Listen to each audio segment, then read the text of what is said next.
3D text is a really exciting typographic tool that can help to create dynamic, bold, and striking design. It's a timeless way of helping to capture someone's eye. In this course, we're going to look at a range of techniques and tools in Adobe Illustrator to create a number of different styles of 3D typography, from elegant to indulgently bold and brash, as well as everything in between. We'll also briefly look at how 3D text came into being, and I'll explain how to choose appropriate styles of typeface and lettering to turn into 3D. This course is perfect for designers and illustrators who are new and old to Adobe Illustrator and who are looking to expand their knowledge of the tools and effects it has to offer.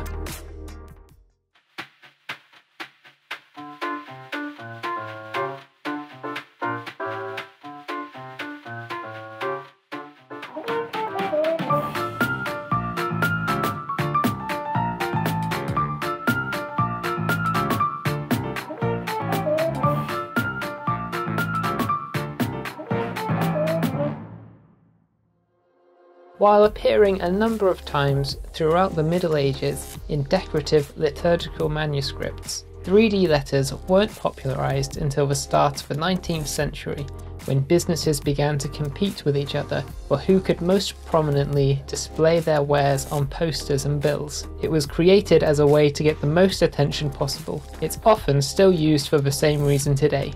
These vintage American fruit labels are some of my favourite examples of 3D typography. The bright colours are very effective. When I'm not creating tutorials for Envato Tuts Plus, I work for The Economist magazine. We've used 3D typography a number of times on recent covers. As you can see from these covers, as well as being eye-catching, different styles of 3D text can help to give different context and moods to design.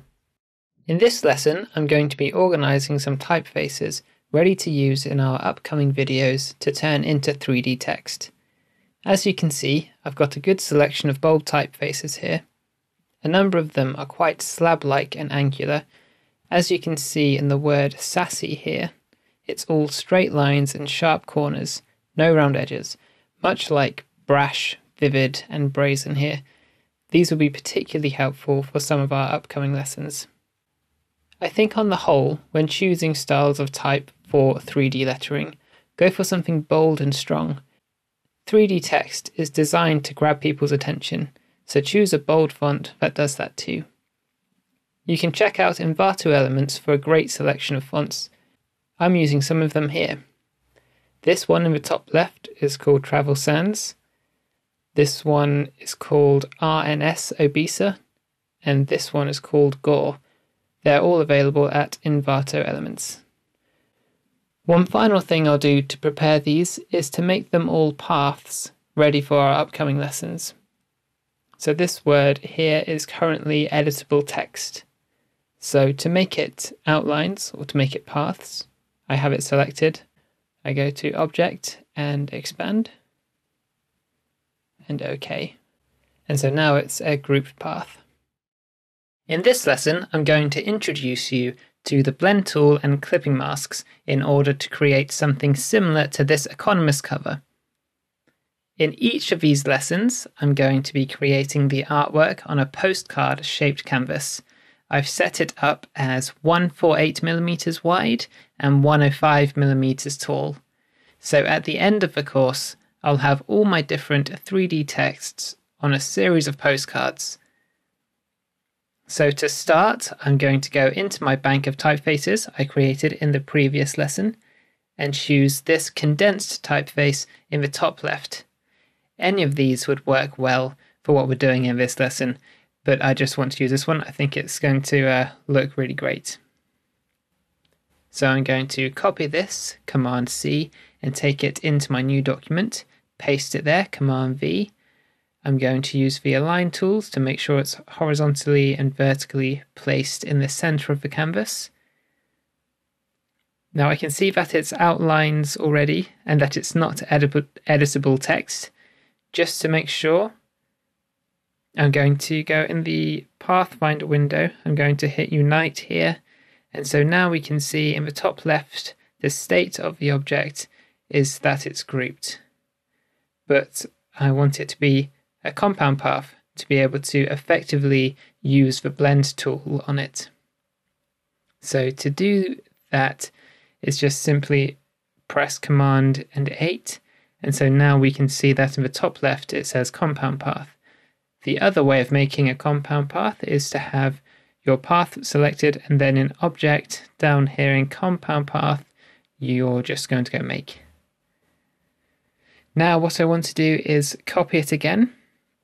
I'm going to paste it in place, which is Shift Option Command V. I'm going to do that again. So now in the layers down here, there'll be 3 of the same compound path on top of each other. So what I'm going to do is I'm going to take the top one and drag it off the edge, off the canvas down here. So now I have that one selected. I'm going to select this other path, which is on top here. In Object, go down to Blend and Make. And now you'll see that there's a new step that's been created between both of those paths I had selected. So now what we're going to do is go back down into Object, Blend, Blend Options. And this is where we can edit the blend. So in this drop down here, we're going to click on Specified Steps. And in here, we're going to put a really big number. So it creates, so at the moment, there's just one step between both of these paths. If I were to put 5 and preview, you can see that there's 5 of them in between. But I want it to be as smooth as possible. And so to do that, I'm going to put a really high number, like 500. So there'll be 500 steps between each of them, which actually just creates this smooth color. I'm going to click OK with that. And now, if I double click, actually, so if you just have it selected, you can see that this line between them represents the blend, and you can see both paths. If you double click on it, you can then go in and select each of the paths. What I want to do is select this bottom one down here, and I'm going to change the color of it.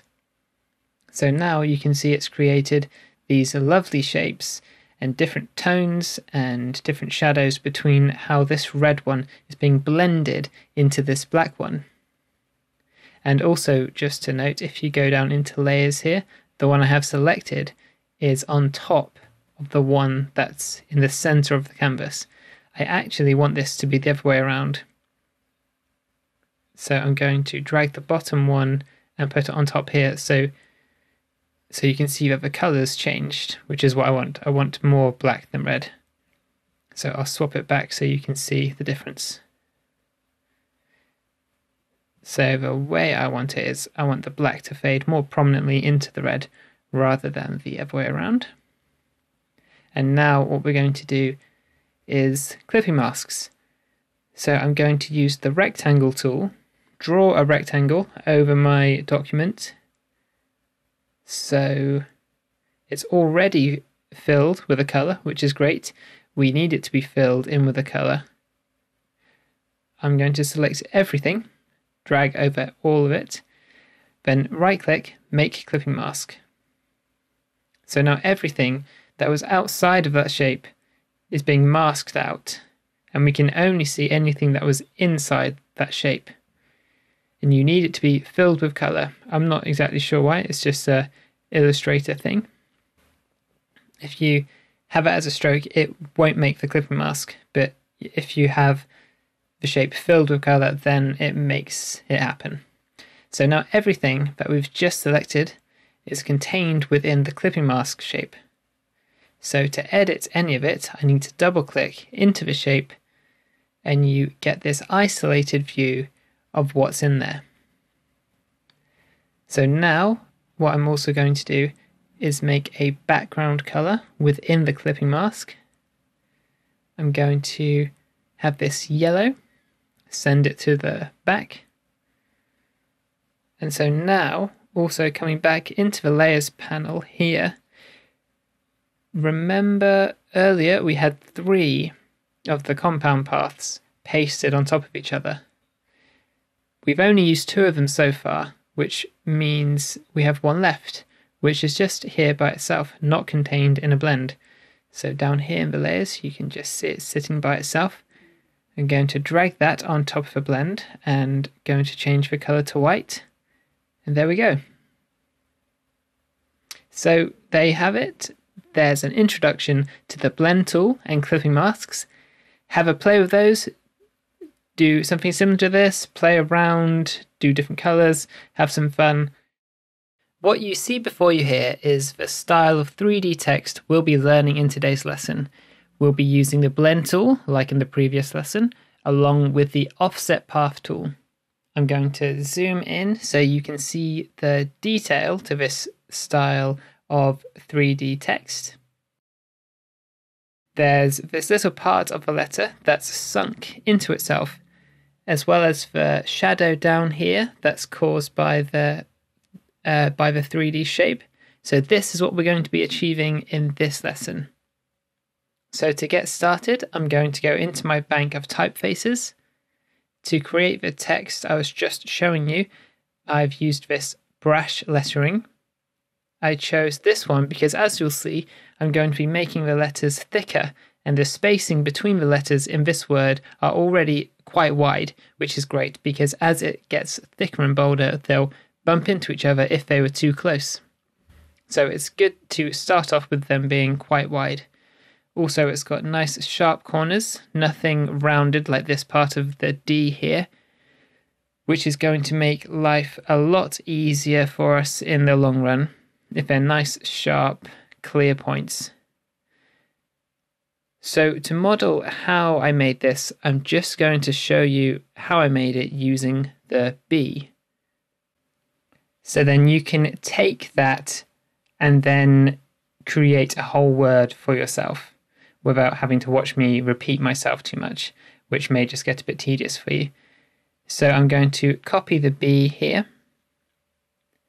and come into my document, and I will paste the B here into this artboard and align it to the middle, make it slightly bigger. And so we can already see that it's a compound path, which is great.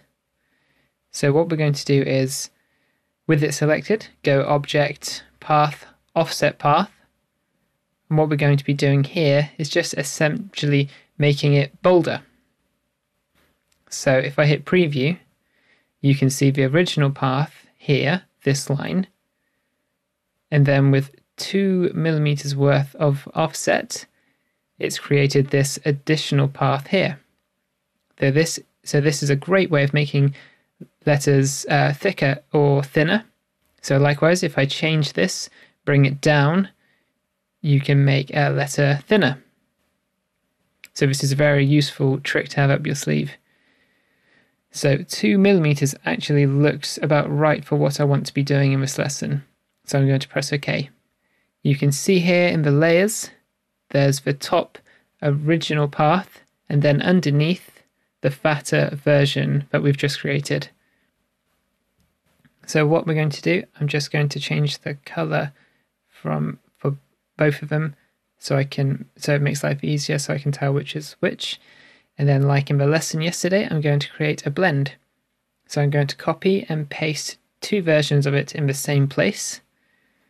One so I can make the blend, and then the additional one so then we can have the option of changing the color of the layer so that it's sat on top of a blend. So I'm going to take this top one, drag it off slightly, just like this. So with both selected, go into Object, Blend, Make, and let's just see how many steps it's got there. 500, which is great. So it's going to be nice and smooth. The one that's down here, I'm just going to make that black. So we have this nice shadow that's created. I'm going to select that and send it to the back, which is great. So far, so good. I'm just going to center all of that into the middle of the document. And now I will also add them here, just make a background color. Let's go with the yellow again, send it to the back, and I'll lock that so it doesn't get confusing. And now what we're going to do is create the shadow part of the lettering.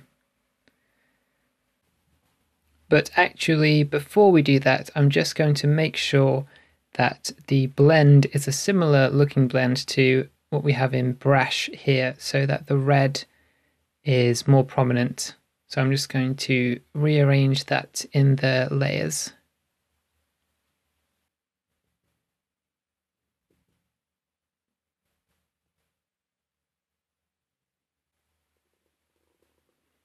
So now we have similar tones and shades that we've got in the brush lettering here. So as we do here in the 3D part of the shape. So now what we're going to do is duplicate the blend so that we can then make the shadow that it's creating. So I'm going to copy that, paste it in place, and then the top one, I'm going to double click into the blend, select the top one, drag it to way down here, make it yellow, the same color as the background that we've set up. And then the other part of the blend, I'm going to make that a nice red color. And then send that to the back. And it looks like we need the red on top again, so it creates more red into the blend. There we go, nice shadow going on there, which is looking good. And so now we're going to create the sunken part of the letter. And so what we do for that is quite simple. We have our original path selected. So we only have one of those at the moment. So we're going to need two more. So there'll be 3 in total. So I'm going to copy that and paste it in place once and again. So I'm going to take the top one and just drag it slightly down. And then select the one that's underneath.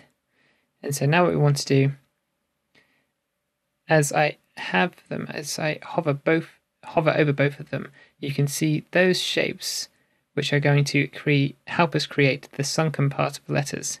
So I'm going to have them both selected.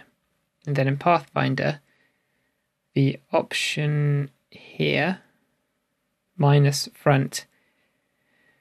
So now with the parts I had overlapping, it's created this kind of negative space that was in between them. If I change the color, you'll be able to see it better now. So it's created that sunken part of the letters. So we could leave it like that, but I'm all for being a perfectionist. So just to add a little extra bit of detail, you can then go into it using the pen tool, just simply drawing in these final few points which have been missed out of the shape. So that really completes the 3D effect to it. So now it really does look 3D. I'm going to make this top bit white so it's easier to see. There we go. I'll make that green so it's the same as the brush here. And there you go. So if you do the same thing to then create an entire word, just take your time. To add real good finishing details is to, just as we did then, add those final little bits on the corners. So if I go over here, you'll see I had to draw them in here, like on the R. Some letters you might get away with it and might not need to draw too many in. The A just needed a tiny bit here, and I don't think the S needed any really. So yeah, just keep an eye out for those things. And there you have it, a really great, bold and interesting style of 3D text. Here is what we'll be learning to create in this lesson, some dynamic sloped lettering that sort of looks like it's being raised and pivoting up out of the ground. To achieve this look, I'll be introducing you to the shear tool. So let's get going. Like the previous lesson, choose a typeface that's as angular as possible and with as few curves as possible. I've chosen this one. Apart from a curve on the D, it's got very nice clear points to play with, as you can see here in the V. Again, like the previous lesson, I'm going to demonstrate the method by just showing you how to do it with one letter, so then you can go ahead and apply that to an entire word. So I'm going to copy the V here, bring it into my document. So I'm just going to center it and make it slightly bigger. And while I'm at it, I'll just create a background. And I'll make that green.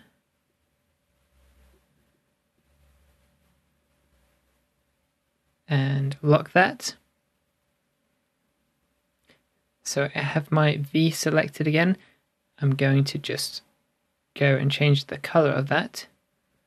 And now on to the shear tool. This is a great tool which helps you to sort of warp paths, which can be really useful for when you're trying to suggest perspective. So you'll find the tool down here in your toolbar. It may be hidden underneath Scale tool, so click and hold and you should find it in there. So have that selected, hold down Shift and just click and drag from a point on your path. So as I'm holding down Shift and moving the mouse back and forward to the left and right, you'll be able to see that the shape is being sheared and being morphed as I'm moving the mouse. And as I'm holding down Shift, it's just keeping it at like a horizontal level. So if I let go, then it will snap to that point. So that looks pretty good to start with. Then what I'm going to do is copy and paste in place Shift Command Option V. I'm going to make this black, send it behind the current shape in the layers, and then I'm just using the usual arrow tool. I'm going to just transform the points and squash it to make a slightly more squashed version of the same letter.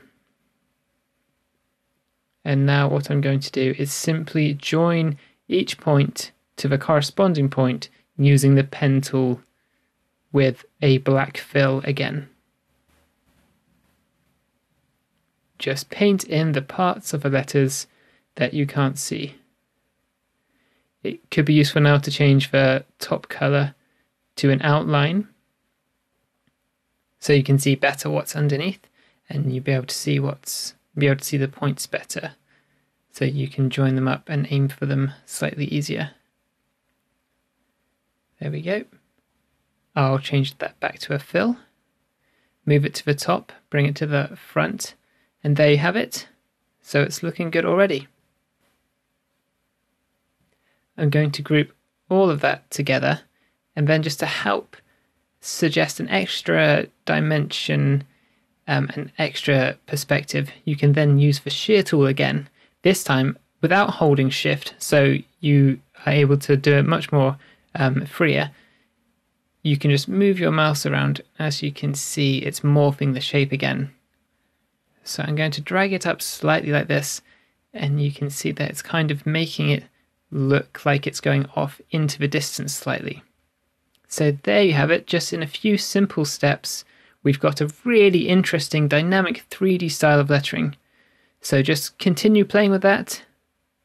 I'm going to finish by centering it here in the middle of my artboard. There we go. In this lesson, I'm going to tell you about another tool that will help you to achieve this super bold, fun 3D text. We're going to be using clipping masks and the shear tool again, and I'll be telling you about the free transform tool as well.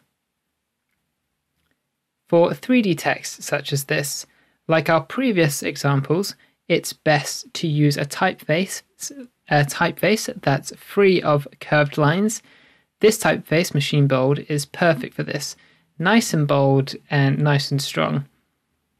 And again, like the previous lesson, I'm going to demonstrate the method by just showing you how to do it with one letter, so then you can go ahead and apply that to an entire word. So I'm just going to take the S here, paste it onto my artboard,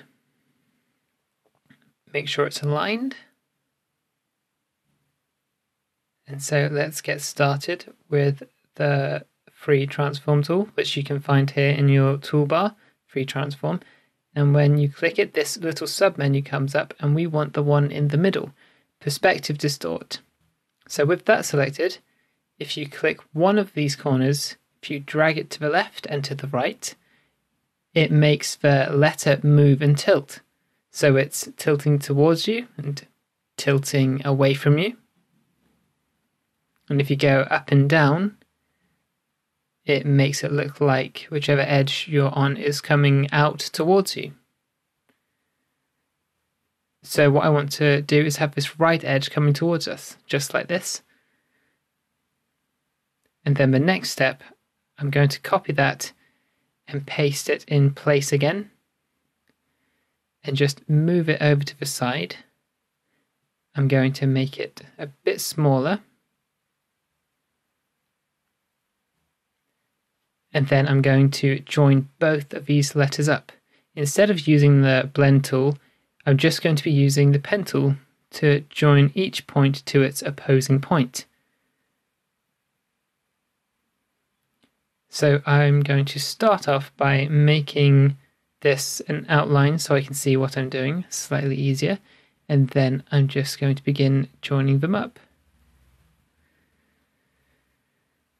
So this does take a bit longer to do than just using the blend tool. However, just using the blend tool gives you a block of color, just one straight block of color, whereas when you do this, you can then go in and change the color of each of these shapes that we're drawing.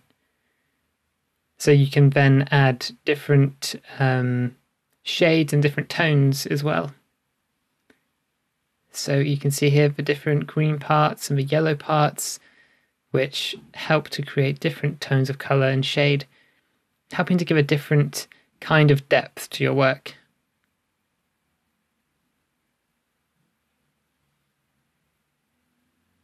And so as you're doing this to an entire word, what's best to do is to just go through one letter at a time, and in your layers, turn off the other letters that you're not working on.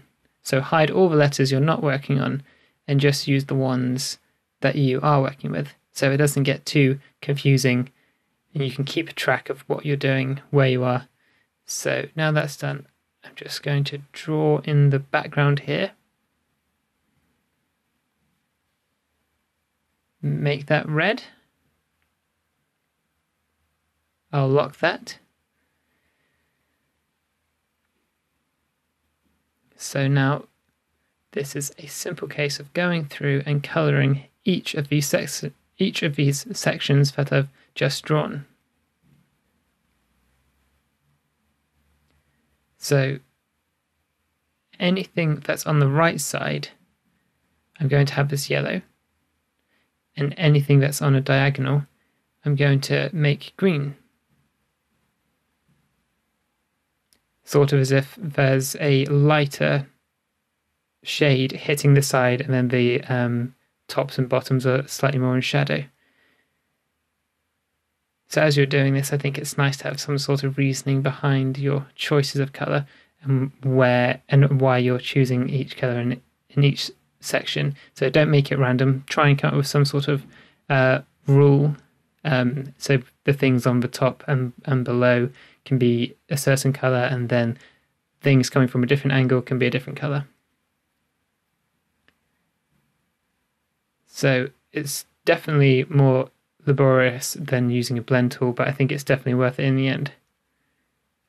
So I'm going to just hide this S in the back here because I can see a bit of the stroke creeping around from behind it.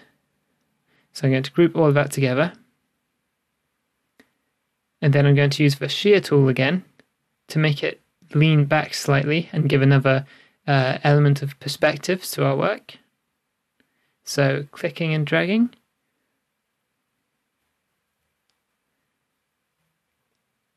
Just have a little play with that until you're satisfied. I think that's looking good. So I'm going to keep that as it is there. And then also just to add one final touch, you can see how it's gone right up to the edge here as if it's being kind of coming out from a different part of the page. So I'm going to make a clipping mask to do that again, like we did in our first lesson.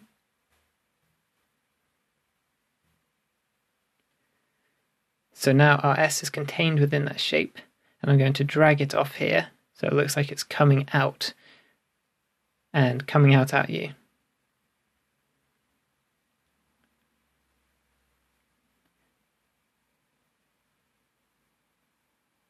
So what I'm going to do here is just use the white arrow just to select the points on the S back here, so I can pull it back further, so I can make it look like it's coming out of the page. And there you have it. So enjoy playing around with the free transform tool. Really good way of getting some more perspective into your work. And as you're going through that, hide each of those letters, so then you can go through one by one, so it just makes it slightly more a tidy way of doing it. Play with the colors and enjoy it. In this lesson, we're going to be doing something a little different to our previous lessons. We're going to be looking at how to make text appear as if it's rounded, like so. We'll mainly be using blur effects to achieve this, whereas in our previous lessons, we've gone for block straight typefaces, something like this sassy here. In this lesson, we're going to be going for something much rounder, just like this example here. The rounder the better, really. I'm going to be using Arial bold rounded, and like our previous lessons, I'm just going to demonstrate how to do this effect with one letter. Then you can take that and simply apply it to an entire word. So let's start by taking the C. I'll paste it onto my artboard and make it slightly bigger. Now that's aligned in the middle of the artboard, I'm just going to come over here to this word I've already made, and I'm going to group all of it so that it's nice and tidy in my layers palette. So I'm going to copy and paste it again. So now I have both of these paths in here. I'm going to select them both and make the top one into a clipping mask. So what we're going to be doing is creating blurred shapes within that, so the highlight is only on the C. So I've just made a clipping mask so that when we're doing these highlights, everything is contained within this C shape. It doesn't blur out and spill out over the edge. So now that we've created the clipping mask, if we double click on it and we're inside the clipping mask, the other shape is already in here. So we have the black fill already going on. I'm going to change this to red straight away. And then what you do with the pen tool is just simply draw a line within the center of the shape.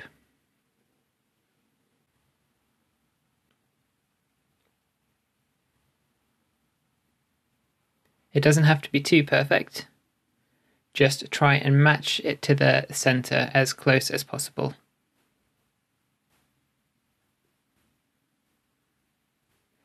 And then I'm going to make this yellow and make the stroke slightly thicker and with a rounder tip.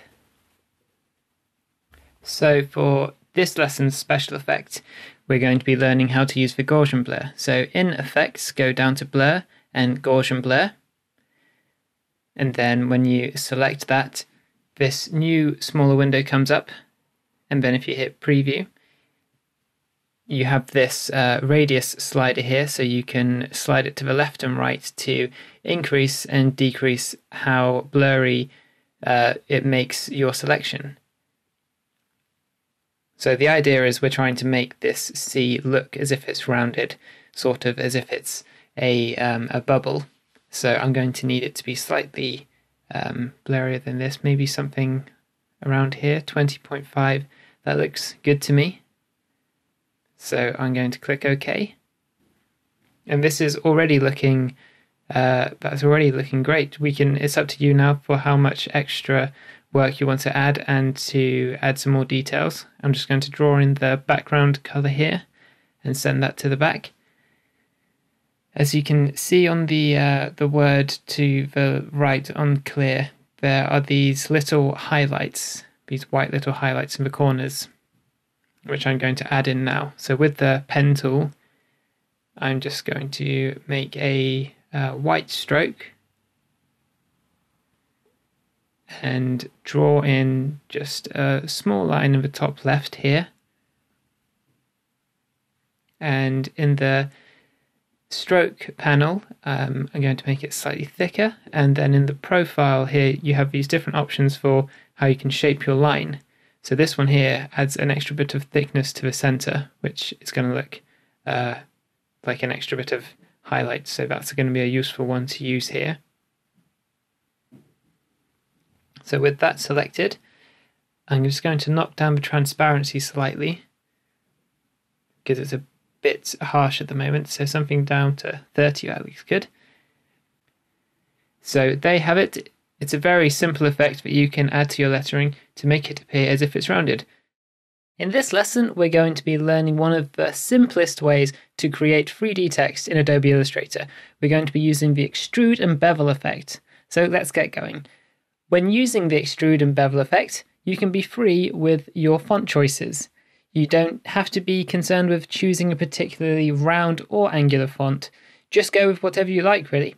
But of course, do bear in mind it's 3D text you're working in, which is by nature bold and striking. So I'd always go with something quite substantial, like the word strong here is in Futura Bold, condensed, which is a great font for 3D text. So I'm going to go with that one. I'll just copy that and bring it into my artboard here. So that's centered to the middle of the page.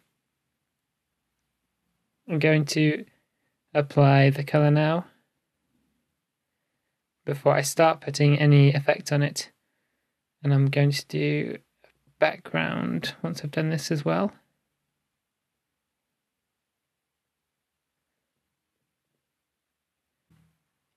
I've added a stroke and fill to the word as well, which will become clearer as we start using the extrude and bevel tool.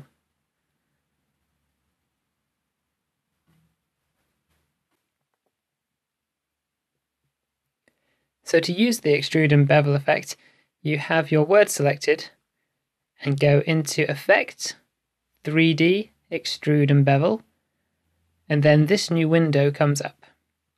This blue face here represents what you have selected. So let me just move this around slightly. As you can see, if you click and drag over it, you can move and angle the shape whichever way you want it. So if I hit preview, there we have it, the word becomes 3D. And as you move it around, your word moves around with it. So there are several things that can help to customize what you're making into 3D. Firstly, you have your shape here, which you can just do automatically. You can do manually by dragging and clicking around. Also, you have these here that you can change so you can be more precise. And then in perspective, if we drag this out to increase the perspective, it makes it look like it's going off into the distance in a different way. I'm just going to take it back to 0 for now. Also, you have extrude depth, so this can increase the depth of your word as well. I'm going to go back to 50 for now.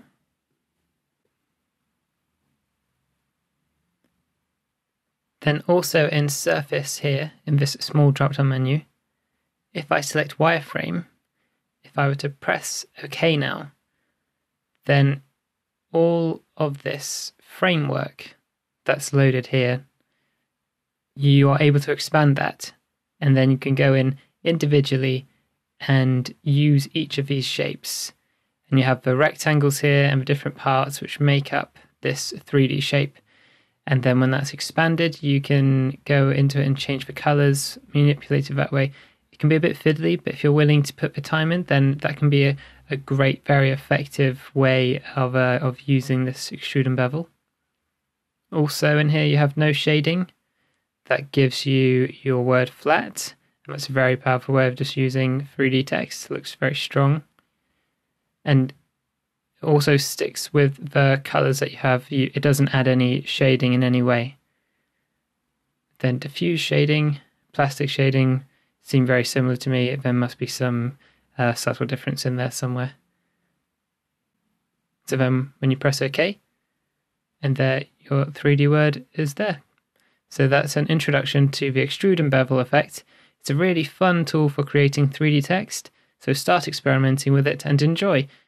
In this lesson, we're going to be using the extrude and bevel effect that we used in the last lesson, only this time we'll be using it to map text onto shapes. As you can see in this Economist cover here, we've taken the time to make it look like the words are on the side of the bomb are really written on it. The text has a very subtle curve and perspective to it that makes it appear real. So I'm going to show you a technique for how to do that, which in turn gives you other opportunities to create some really fun 3D text. Like our last lesson, involving the extrude and bevel effect, feel free to choose whatever style of font you want. I'm going to go with this bold word down here, brazen. Just going to copy that, bring it into this document.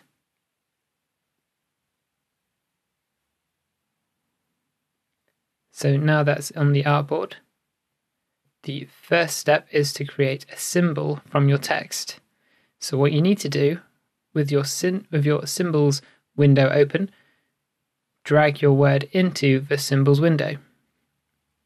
This green cross should appear, so drop it in. Then this window comes up. I'm going to name it brazen, and then export type needed as a graphic. Dynamic symbols fine, and OK. And you can see it appears here in your symbols window. So I'm just going to move this down here out of the way slightly. Then the next step is to draw, using the ellipse tool, is to draw a circle. I'll just center that to the page as well. And then with it selected, go Effect, 3D, Extrude and Bevel.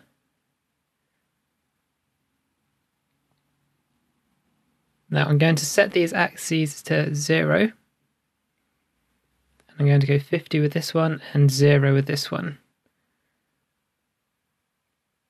I'll hit Preview. And I'm going to make this slightly deeper, so it looks like this long cylinder. Then for the next step, we're going to go Map Art, and then this new window appears. So you can see in this surface section of the window, it's given the choice of one of 3. That's because it's sort of picking up that there are 3 surfaces to this shape. There's a circle here, which is at the end. And then if you go to this next one, there's another circle, which is this circle at the end. And then this last shape is this rounded edge of the cylinder. And this is the one we're going to be working with, and the one we're going to map our word to. So with that one selected, in symbol, go down to brazen, the word that you put into the symbols, and then it will appear. And you can see it's wrapped around the shape at the moment. So what we're going to do is position it so it's as I want it to be. So I'm going to rotate it and then fit it into the shape. So this light side you can see here. So there's a light side and a dark side. The dark side is the other side of a shape, like the back of a shape that we can't see. And then anything we put on the light side is this side of the shape. So if you move up here, you can see it disappearing around the back. Likewise, if I put it down the bottom, you can see it disappearing around the bottom. So I'm going to have it centered and press OK. OK again. And now I want to be able to edit the shape, because at the moment this is just an effect. So I can't really click on or change the color. It's not as editable as I want it to be. So I'm going to go Object, Expand, and Expand again. So now all of these are vectors, which means I can easily delete parts of it and change the colors. And now I want to get rid of the circular shape on the end. Also, it's got all this white background that I want to get rid of. And we don't need this brazen down here anymore, so I'm going to delete that. And then I'm going to center it to the middle of the artboard, the word that we're left with.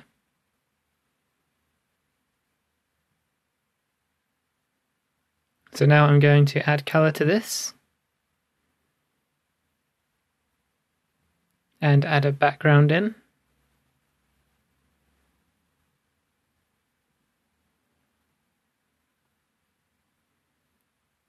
I'll just send that to the back and make that red. And then now to color the word.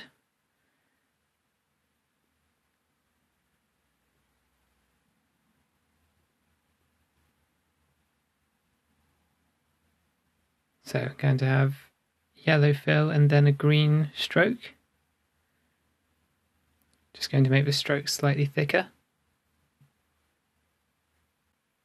And there you have a very simple way of making text appear like it's curved and like it's coming out towards you. One final thing we can do to make this appear even more effective is I'm going to get our original word again, copy that, bring it back into here, drop it in behind our curved word that we've just made. So I'm just going to rotate it slightly so it matches the angle of this one. Then I'll need to squash it slightly to match the shape. So when I drop it behind, it gives us this extra shadow and makes it appear even more effective and gives even more depth. So there you have it. You can experiment with mapping text onto a variety of shapes and experiment by putting them on different faces of that shape. In this lesson, we're going to be doing something a little different to our previous lessons. Instead of basing 3D text on existing fonts and typefaces, we'll be creating our own custom lettering to then transform to become 3D. Using the techniques I'm about to teach you, along with a bit of practice, you'll be able to create this ribbon lettering. We will mainly be using the pen tool and gradients in this lesson.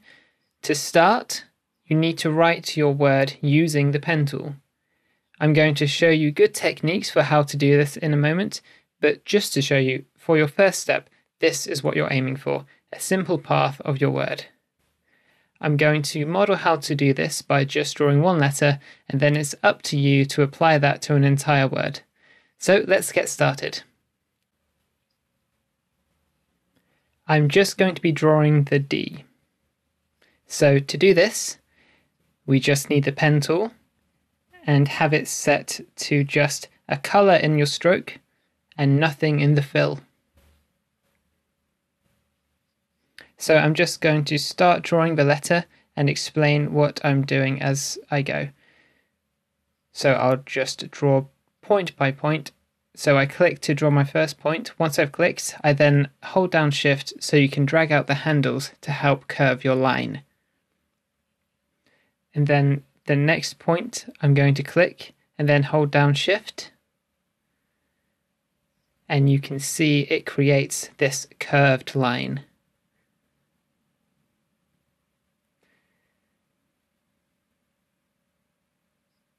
I have my smart guides on, which just helps me to line up the points.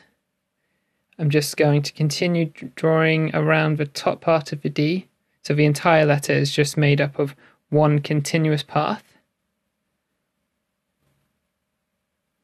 Okay, so this is very much a first draft of the letter. It's a bit wonky, a bit sharp in some places, and this needs to flow a lot better. So here are a few ways we can improve this. You want each handle to be roughly the same size as your next handle, which is sort of around the corner. If one was to be much longer than the other, there would be a bit of a kink in your line.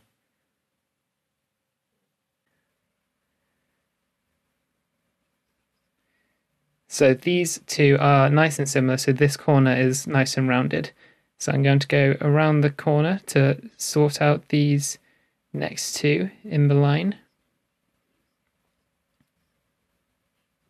So this kind of thing takes a lot of practice, and you improve at it by just keep on practicing, keep looking at different letter forms and different handwritten type and calligraphy to help to understand how and where to put in little loops like this. You could even practice by hand and that will help you to get a bit more of a feel, and you can understand where things flourish in a certain way. So I'm just going around and making sure that each of these points and each of the handles roughly match the same size as the next one in the sequence. And going around and making sure everything's as smooth as possible.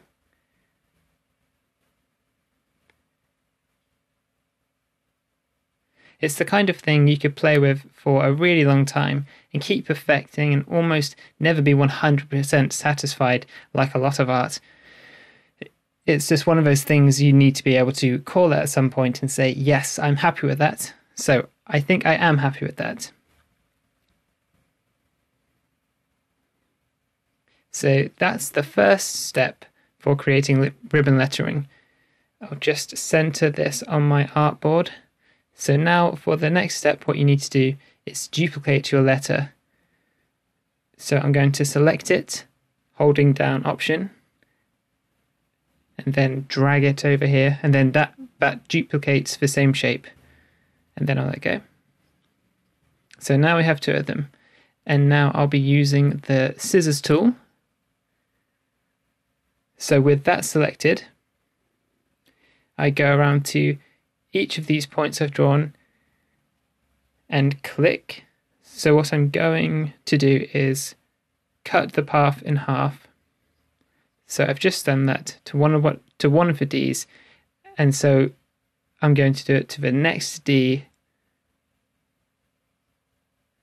So what I've effectively done is out of the D that we've duplicated is now no longer one continuous path. I've cut it and it ends here.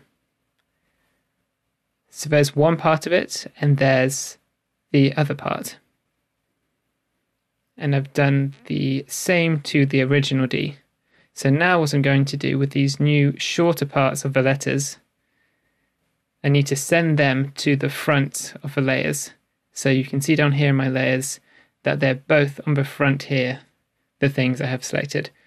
And what I'm going to do is just draw a slight little kind of tab ribbony shape up here.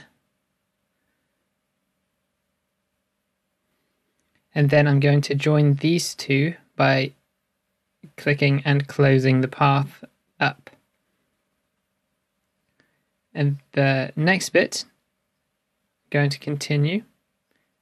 I'm going to have the scissors tool again, and I'm going to snip at these next two anchor points. So there's two new tiny bits of letters I've just chopped up. I'm going to select those, send them to the front. You can see them here in my layers. I'm going to join them up as well.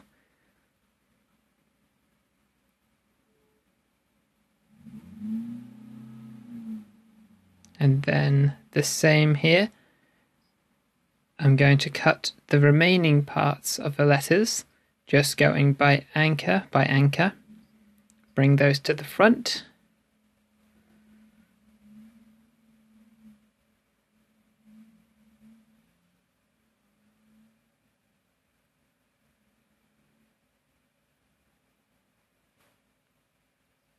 The same again up here.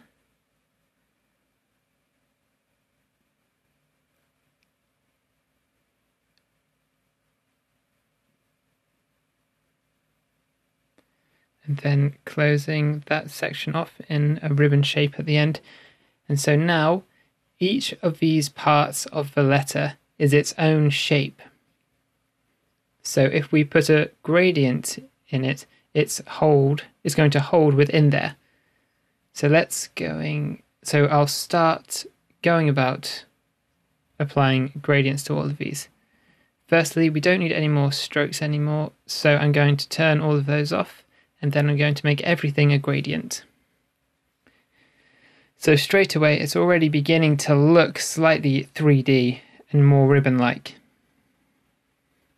With the gradient tool, you're going to then be able to create dark shadows and highlights to help it look kind of like a glossy ribbon feel to it.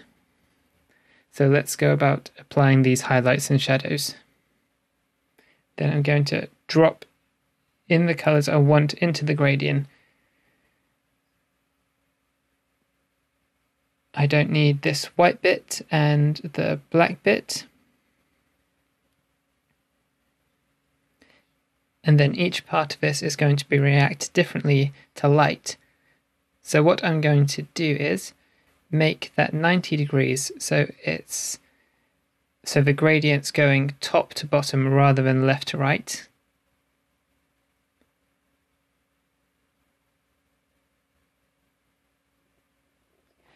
I'm making the middle section a bit more highlighted, and then the bottom bits and the top bits where it connects to the next part of the ribbon, that's where I'm adding the shadow, as if it's going around the corner.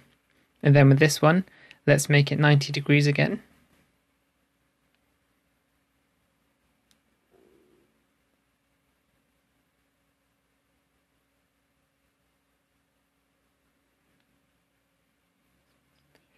So now you can begin using your eyedropper tool to select the gradients you've already created, because some of them you can just duplicate and use for the same shading again for different parts of your ribbon.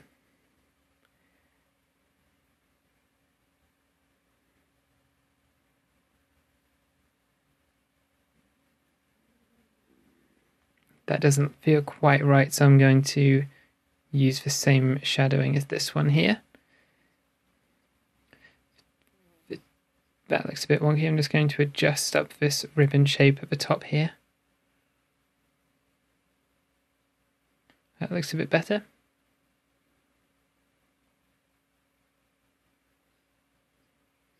And now you might want to order the layers slightly differently. So I think I want this part of the ribbon on top. So I'm going to change the order of the layers, bring that one to the front, so it swoops over the top of everything. It can curl around and go around the back.